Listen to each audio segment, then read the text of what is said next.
તો મિત્રો, રોજની જેમ આપણો વ્લોગ નંબર 17 અને આજે આપણો દિવસ છે 17 અને હા મિત્રો, થોડોક શૂટ કરવાનો સવારે ટાઈમ ના મળ્યો એટલે આપણે ડાયરેક્ટ જીમથી ચાલુ કર્યું અને આપણા બધા જ મિત્રોને મળી ગયા. અનિલભાઈ બેકગ્રાઉન્ડ મ્યુઝિક, જીગો, રમન રેન્સ અને રાહુલ. તો મિત્રો, આપણે બ્લોગની શરૂઆત થઈ છે. જીગા જોડે થોડી વાત કરી અને એના પછી મેં થોડુંક સ્ટ્રેચિંગ કરવાનું ચાલુ કરી દીધું. સ્ટ્રેચિંગ કરવાનું ચાલુ કરે એટલે ભાઈ રસ્તામાં બધી જીમમાં બધી એડવર્ટાઇઝો આવતી જોઈએ એટલે આપણે એડવર્ટાઇઝ પર ધ્યાન ના આપતા અને જોઈ શકો છો બાજુમાં બીજી બે એડવર્ટાઇઝો ચાલે છે. જીમી અને અનિલભાઈ વાત કરે છે અને જીમી અનિલભાઈ વાત કરતા હતા તો જીમીએ મારો કેમેરો ફરાઈને એના બની કરી દીધો. તો પછી જીમીભાઈ જોડે આપણે થોડીક વાત કરી અને અમે બે થઈને અનિલભાઈની ખેંચી. તો પછી અનિલભાઈ આવીને જીમીની ખેંચી દીધી. ત્યારબાદ મેં અને અનિલભાઈ પુશઅપ મારવાનું ચાલુ કર્યું અને જો અમારા સાઈડ વાળા રમનભાઈ જુઓ જબરા મારે હે ને પુશઅપ.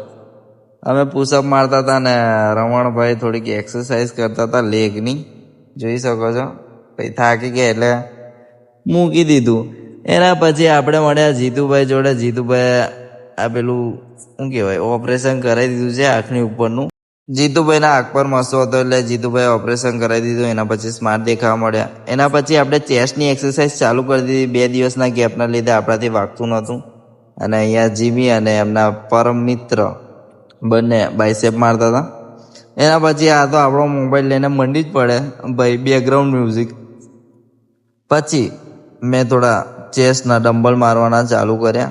પાછળ જીગાને ઊભો રાખ્યો હતો. 35 LBS તો મારી લીધા આપણે, પણ 50 LBS થોડાક આપણાથી નહોતા વાગતા કેમ કે 2 દિવસના ગેપના લીધે મારાથી એક્સરસાઇઝ નથી થતી. પછી આપણે જીગાનો સપોર્ટ લઈને 3 સેટ માર્યા. એના પછી અનિલભાઈ ખબર નહીં મસ્તી કરતા હતા તો જીમી અનિલભાઈ પર પાણી થૂકી દીધું અને મને બહુ જ હસવું આવ્યું. એના પછી મેં ચેસ્ટની બીજી એક્સરસાઇઝ લીધી અને હેવી વેટ હતો થોડોક, મારા માટે થોડોક આજે હેવી હતો. તો મેં એક્સરસાઇઝ ચાલુ કરી અને ધીમે ધીમે કરીને નહોતું વાગતું પણ ધીમે ધીમે કરીને આપણે એ એક્સરસાઇઝના પણ 3 સેટ પૂરા કર્યા. અને એના પછી આપણા પરમ મિત્ર એટલે કે આપણી ડાર્લિંગ મીતને મળ્યા અને આપણા દરબાર ખાસ મિત્ર છે મારા. પછી આપણે ફ્લાઇંગની ચેસ્ટની એક્સરસાઇઝ મારી એટલે થોડુંક ઓછું વેટ લીધું તો આજે વધારે નહીં લીધું વેટ. અને એ પત્યા પછી એના 3 સેટ વાગ્યા પછી આપણે ટ્રાયસેપ મારવાનું ચાલુ કરી દીધું. અને ટ્રાયસેપમાં તો આપણે ફૂલ મહેનત કરીએ કેમ કે આપણો ટ્રાયસેપ ભક્કમ દેખાવો જોઈએ.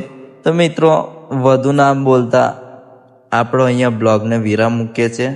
તો મળતા રહેજો મારા નેક્સ્ટ બ્લોગમાં. તમને આવા નવા મિની બ્લોગ જોવા મળતા રહેશે.